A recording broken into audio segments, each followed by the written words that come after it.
time now for our head-to-head.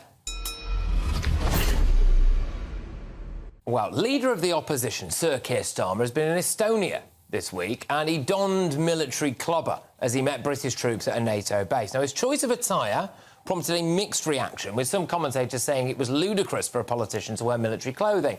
Not that he would be the first one, of course. Here to discuss this, I am joined in the studio by the broadcaster and journalist Michael Crick, and down the line we have got Ross Clark, who wrote about this for the Telegraph this week. Good evening, gentlemen. Thank you very much for joining me. Look, Ross, I'll start with you, because you've obviously teed off on it. You think it's a disgrace, do you? I think, well, I mean, let's be honest, as you just said, he's not the only politician who's appeared in military garb. Boris Johnson, Liz Truss and so on have done it. But you think, what is the point? Why are they doing it? I mean, they go to hospitals, they don't dress up as nurses. They go to factories, they might have to put on an HV vest, but they don't dress up in boiler suits and sort of impersonate the people they're visiting. But why do they feel they've got to do it when they go and see military? I mean, are they sort of trying to fulfil some sort of childhood ambition to be a soldier or something?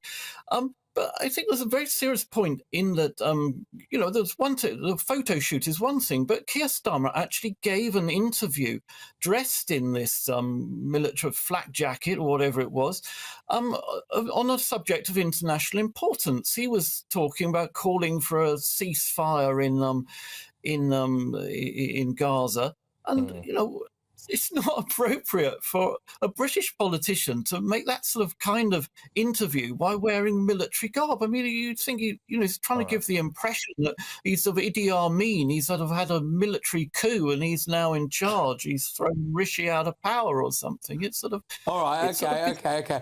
I'll bring Michael into this. I mean, it was only the other day Keir Starmer said, I wouldn't be afraid to press the big red nuclear button if it was peace. I mean, who does this guy think he is? Well, I mean, this is a trivial issue, really, but it is also a very, very serious issue. The trivia is about whether he wears military garb or not. And as Ross and you have both said, loads of politicians have done it. Nearly always they're politicians in power, defence secretaries, foreign secretaries, prime ministers, presidents and so on. Maybe he's jumped the gun a bit here. But what he's really trying to say is that Labour are serious about security and defence and membership of NATO and looking after Ukraine and continuing that, because we've got all these elections next year, and the biggest election of all is in the United States, and we've got the prospect of that absolutely mad monster Trump coming into power and withdrawing from NATO or severely weakening NATO and going back on America's commitment to the Ukraine. And those would be two extremely serious issues, more serious really than anything else in either election campaign here or in the United States. OK, Ross, he was just trying to show that he's a Prime Minister in waiting and he should be taken very, very seriously. Well, I'm sure that's what he was trying to do. The thing is that he knows, and we all know, that military defence is traditionally quite a weak spot for the Labour Party. And remember, don't forget that last election, 2019, Keir Starmer was there supporting Jeremy Corbyn, a candidate who certainly wouldn't be pressing the nuclear button, who would have run down British forces, would not have been able to bring himself to put British forces into action possibly anywhere. And absolutely. I think, Keir Starmer is probably trying to sort of wind that down and say, no, Labour's behind the military. But, I think you've got to look at the optics of this when you're giving interviews which are going to go around the world. And, Britain is not a militaristic country. We don't have a military junta in power. We have a civilian government. And, you showed that photograph of Mrs. Thatcher just now driving the tank. OK, it was a photo shoot, but she was not in military gear. She was a rather fetching sort of outfit and headscarf and so on. She was saying she is the Prime Minister. She's not sort of trying to impersonate a squaddy. I think that's what Keir Starmer was doing. Well, I've had a couple of people here emailing in GBNews.com saying maybe he was just a bit cold. Yeah, to be fair, though, you're on your way to Estonia. You know what the weather's like there. No, Michael, he has got a problem, hasn't he? Because it's all very well and good talking Bertie Big Balls at the moment and saying, I'll press that big red button, I'm on the side of the military. But he did try and get Jeremy Corbyn elected not once but twice, and we all know how he feels about nukes and, frankly, Britain's army. I would argue maybe Britain in general, Michael.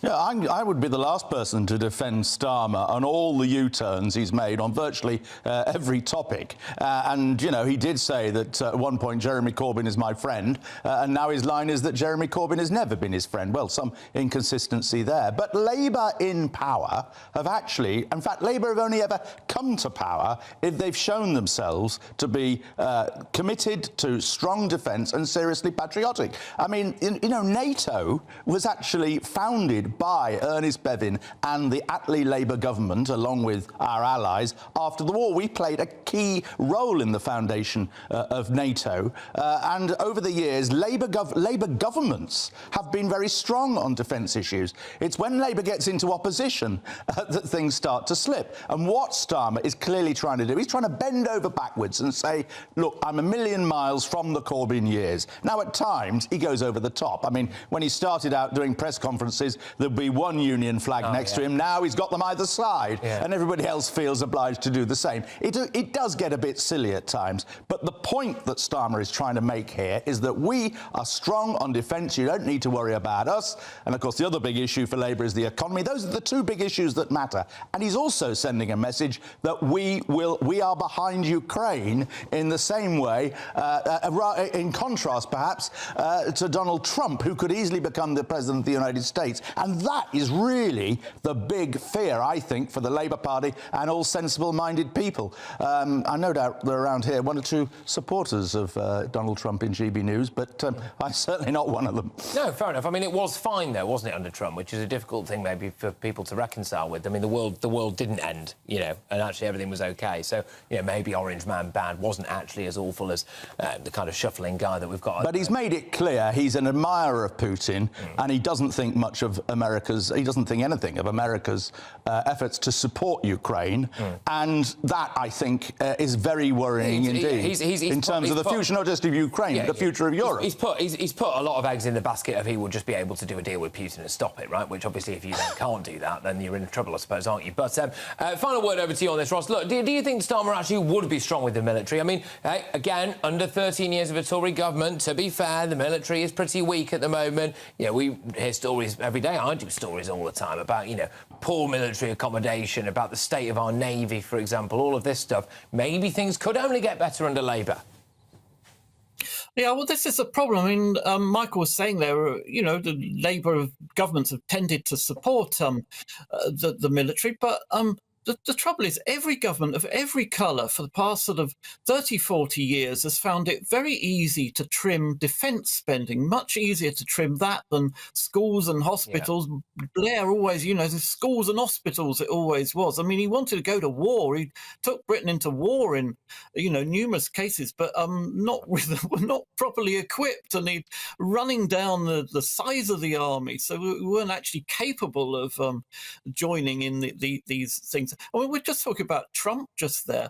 I mean, you know, Trump is an odious figure in many ways, but I think he was absolutely right when he went to the NATO summit in Brussels in 2018 and said Germany is, you know, living off the US and the whole of Europe is sheltering under the US military umbrella. And, you know, if you want NATO, if you want the US to defend you, you know, you reach that 2% GDP target for defence spending. All right, both of you, thank you very, very much. Michael and Ross there, cracking stuff.